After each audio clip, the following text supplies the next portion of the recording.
Welcome to Imprint, a podcast about creating a home and life you love. I'm Natalie Walton, an interior designer, stylist, and best-selling author focused on an holistic approach to homes.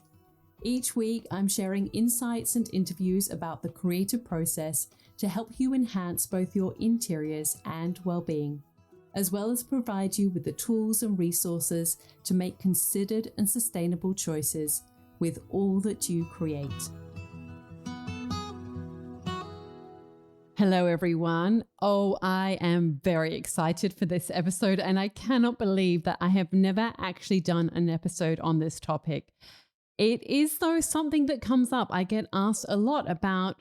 I love interior styling and I love everything to do with this. This is something that I would really like to pursue, or I'm curious about this, but how do you actually make money as an interior stylist? How can you turn it into a career or a side hustle or work that you love? How can you actually, turn this into something that looks more like a job or a career or a business? And so today I am going to share with you 15 ways that you can make money as an interior stylist. And I will also want to let you know that a little while ago, I created a stylist handbook, and I have recently just updated it to include even more information so that you can get started, everything that you need to know as an interior stylist. And I have included more information on how to develop your signature style, what to charge for your services, how to pitch emails to prospective clients. So really covering all the foundations of what you need to know. Really excited to share that with you. So if you would like to go and grab a copy, go to nataliewalton.com/handbook and you can get hold of a copy of that. And like I said, it really is going to be an amazing resource for you. I will also put a link in the show notes so you can go and download it there. All right. I have just created a list because I've just done a little bit of a brain dump from all the different ways that you can make money. And literally, like as I was writing, I'm like, oh, you can do this, you can do that. And so there's so many things. And there's obviously nuances to all of these things. And there's even more ways. But these are, 15 ways in a very tangible way that you can earn money working as a stylist. So the first way, and this is really how I got my start, was through magazines. Magazines are still around. Yes, there are, in some ways, there are not as many, certainly in Australia, but from what I have been told, I have had the inside word that actually sales are going up for interior magazines and that they are making a little bit of a comeback. There was a little bit of consolidation within the industry. Certainly publications such as Architectural Digest are doing really well, and obviously, they have their digital assets too. So while there will always be some people who love the print publications, they are still big business because they are taking so much stuff online. I was listening to an interview a little while back with Amy Astley, who is the editor of Architectural Digest. I mean, she's probably got a fancier title than that, but essentially she's the editor of it. I think she's like editorial director globally or something like that. And really is interesting to listen to her and, the role of creating content for these magazines. And so they still use and hire stylists for every shoot, every home shoot, every feature that is within the magazine. An interior stylist has been paid to style the home. Often these are the homes of, projects for interior designers. And so there's one of two things that happen. Either the interior designer will hire an interior stylist to style the space, to submit it, to give its best possible chance to succeed. They will hire them for, the day to shoot and also probably sourcing days and return days because they hire a lot of the props. And so the interior designer or architect will hire them and submit that content to the magazine, but still magazines will independently hire stylists because particularly those higher end publications, they really want to have the features look a particular way, have the imprint of that magazine. And so they are paying interior stylists to work as an interior stylist for these house shoots and other style of shoots. So magazines like House and Garden, Inside Out, they still have those decorating style features where the stylist is building sets and studios. This is the type of thing that I used to do all the time. So that is one way. Magazines still very real, very happening. They still need stylists. Number 2 is brands. And this was then, once I left magazines and went freelance, this is how I was working. I was then starting to work for mainly boutique brands within the interiors industry. Often it was because I had established relationships with brands, often borrowing products from them for shoots such as, say, Take Me Trading. And I was then working for brands such as Cultivar, because I had established that relationship. So they were then paying me to work as a stylist to create imagery and style spaces for them that they could use for their websites, for their social media, content, which of course has grown greater and greater over the years. That is showing no signs of abating of anything. Brands need content more than ever, and it is so important to be able to stand out. And all of the leading brands use interior stylists for their any photo shoot that they have that they can use for social media, for catalogs, for websites. They all engage interior stylists. Number 3 is for agency. So this is something that I did as well. So you can go freelance and you can pitch your service or create relationship with boutique brands, or you can go and approach an agency, or an agency might promote you. Generally, they're like a photographic style agency. And so these are for more commercial style shoots. So this is when an advertising agency will go to a creative agency, which has photographers, stylists, hair and makeup artists, and they will all be within this agency. They will go to the agency and they'll say, we need an interior stylist for this TVC, which is a television commercial, or we need an interior stylist for this big catalog shoot for a leading furniture brand. And so they are not hiring you directly. It is all going through your agent. So you can get an agent to represent you, and they will then be managing all of that side of you. They take a cut of your fee, but you generally get paid much higher than if you're working directly with just boutique brands, and you can just focus on the shoots. And the idea is that the agent is getting work for you or bringing work to you. So working with an agency is idea number 3, or way number 3, that you can make money as an interior stylist. Number 4, this is something that you can do independently. So this is to really, if you are into content creation, whether it's for social media, whether it's for blogging, and then you're having payment through creating content for brands in that way.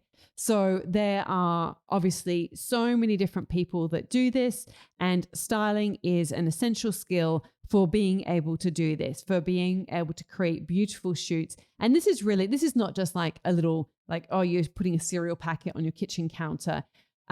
Someone that I can think of who does this beautifully, I've interviewed her on the podcast, which is Rena from Hygge for Home, Rena Simon. And so she started, she renovated her home, and she creates these amazing, beautifully styled spaces in her home using products, using brands, and obviously is being paid for this. So this is another way that you can create an income from doing interior styling, is actually styling within your own home. It's not going to location, but you are actually being paid to style things within your own spaces. Number 5, you can become a staff stylist. So brands, big brands such as Studio McGee, I have interviewed Jen Paul, who used to be one of their staff stylists.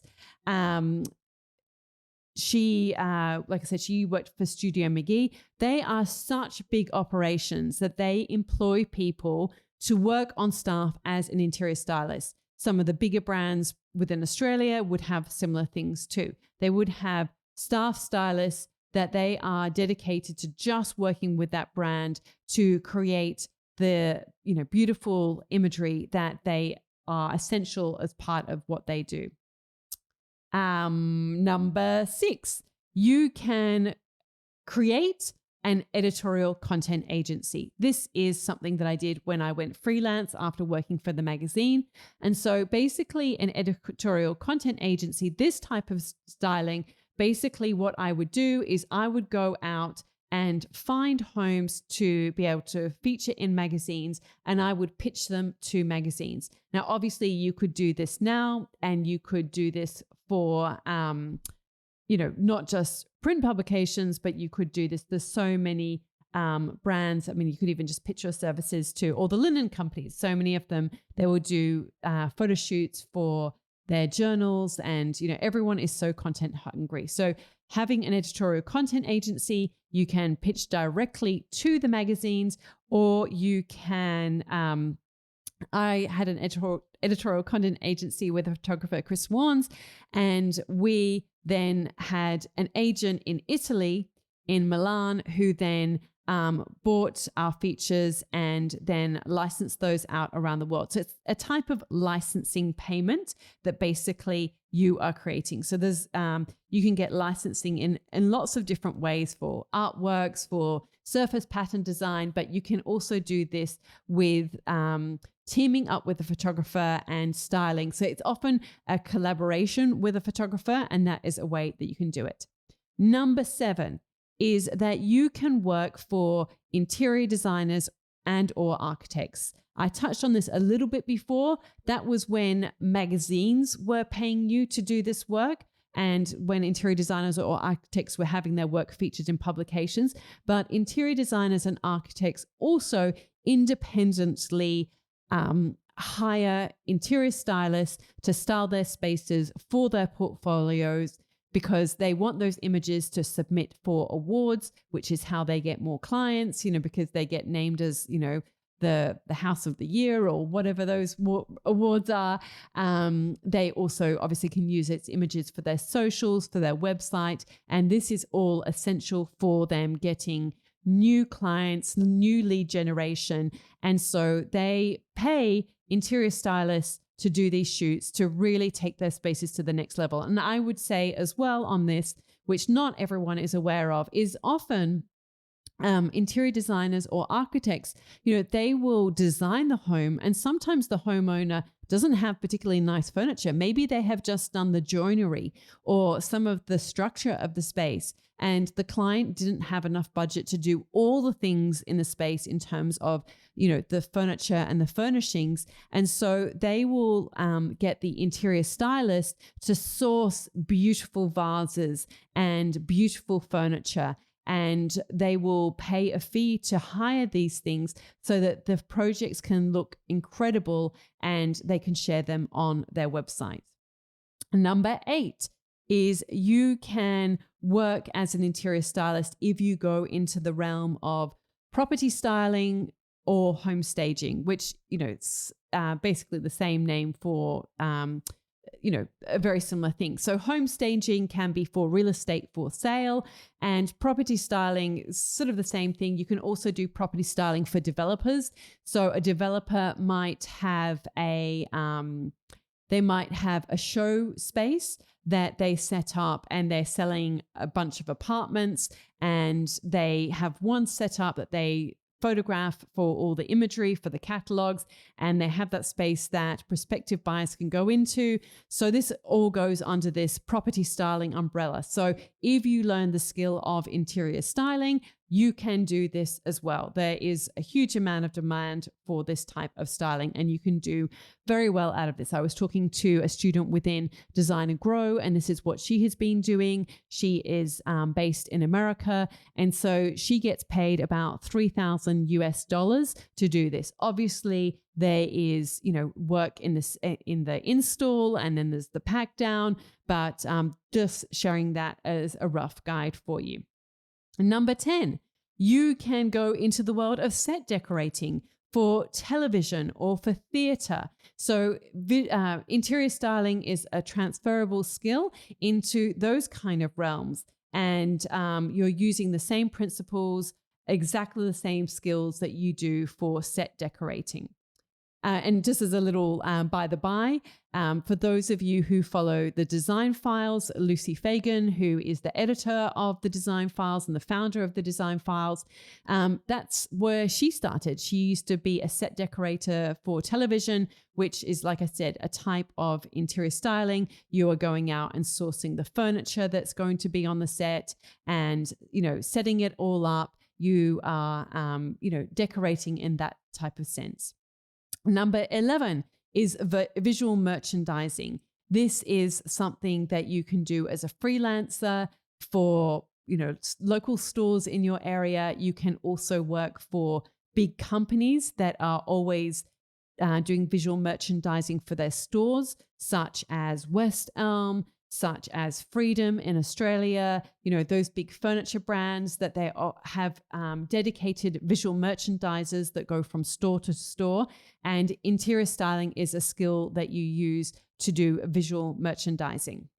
Number 12 is that you can work with clients, home clients, people who want to, update their spaces, and they want someone with a good eye that can come in and transform their spaces using what they've already got, or maybe sourcing a few key pieces so you can work with clients directly to help them with their homes. Number 13, you can use the skill of interior styling to have it as a value add service to something that you already do. I have many people who do my course, the Styling Masterclass, who are interior designers, they're decorators, they're home organizers, they're interior photographers, and they are learning how to upskill with interior styling so that can be a value add service that they can offer to their clients, or it just takes their existing service to the next level so they can charge more. Number 14, you can run workshops sharing what you have learned. You could even do your own course on interior styling and earn money through teaching what you've learned through the skill of interior styling. And of course, there are all those avenues through that, such as YouTube and other avenues in relation to all of that. And, Substack, all of the things, all of the different ways, they're always changing, but, there is always a way to monetize it in terms of that sense. And you can also do teaching. There are many colleges that do interior styling as a course.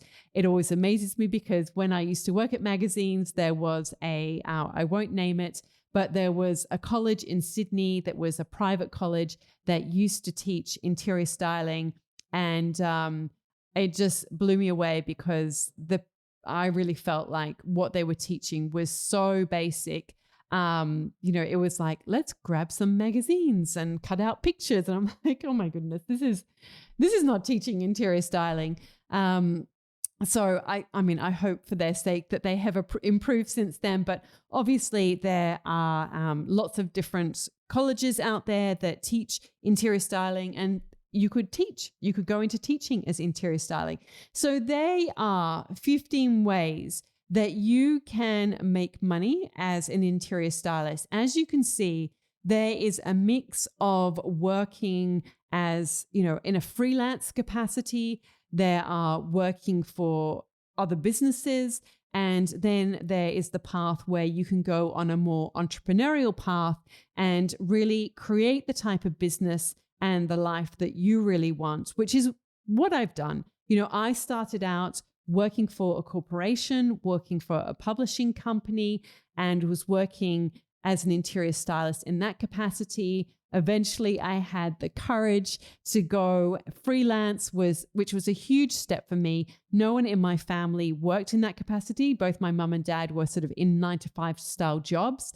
And so that felt very scary going freelance. I did have a good buffer because I had been working for the magazine, building up relationships, and the editor was very encouraging of me to go freelance and gave me lots of work. Lots of the other magazines, because they had seen my work and they knew of me and my reputation and my work, they offered me freelance work as well. So that became a really great buffer. And so that really gave me that cushion to have that confidence to go freelance. As I said, I had established those relationships that really helped. And, so often it is just starting. If you want to work as an interior stylist, it is about just working with what you've got right now. So many people who start out working with brands on social media, it is because they are styling their own homes and really putting themselves out there, making their spaces the best that they can be. Your home is a laboratory where you can experiment and test ideas in terms of, how you style and how you present spaces. You can use friends' homes as, an example to be able to share what you can do to build up your portfolio. And we can go more into that in another episode if that's of interest. But as I said, I wanted to share the diverse ways that you can make money as an interior stylist. And I'm just going to quickly run through them once more. So you can work for magazines. You can work for boutique brands. You can work and be aligned with an agency, which often gets you commercial work with advertisers and those big commercial shoots. You can do it, number 4, through content creation, whether that's blogging or using your own home to promote brands and products and get paid to style products within your own home, which is very family-friendly hours. You can work as a staff stylist for big homewares companies, for the likes of Studio McGee, West Elm, those kind of companies, Crate and Barrel. You can to go down the licensing model where you either create your own editorial content agency or you source homes, collaborate with a photographer so you can then license out the shoots to agencies and magazines and publications. You can work with interior designers and architects, and there are some interior stylists who specialize in this. They just work with interior designers, and obviously what ends up happening with this is that the bigger practices as well, they have a constant workflow of projects coming through. And so they are looking for stylists who can work on a regular basis. And so if you can get yourself a small handful of clients that have got this constant throughput of projects that are coming through, then you can work regularly and consistently with these interior designers. You can go number 8 into the home staging or property styling realm. And, you can do that. And some real estate agents have staff, you're on staff to do that. There are companies that focus on home staging, and you could work for the company or you could work independently. So as you can see, with so many of these different areas, often there's an opportunity to work on staff, or you can do it yourself in a freelance capacity, or you can create your own business and go the entrepreneurial route. Number 9 is event styling. This can be styling for weddings. There are people who specialize in wedding event styling. There are people who specialize in, all sorts of different types of events, like function centers that they're, overhauling, or there's so many different versions of that. Number 10 is set decorating for theater, film, television. Number 11 is visual merchandising. Again, this can be for companies, or this can be for smaller businesses or brands, traveling, to different stores and creating a look that you are doing the visual merchandising on that. Number 12 is that you can work with clients in their own home. So you're providing a service. Number 13 is that you have it as a value add as an interior designer, decorator, home organizer, or interior photographer.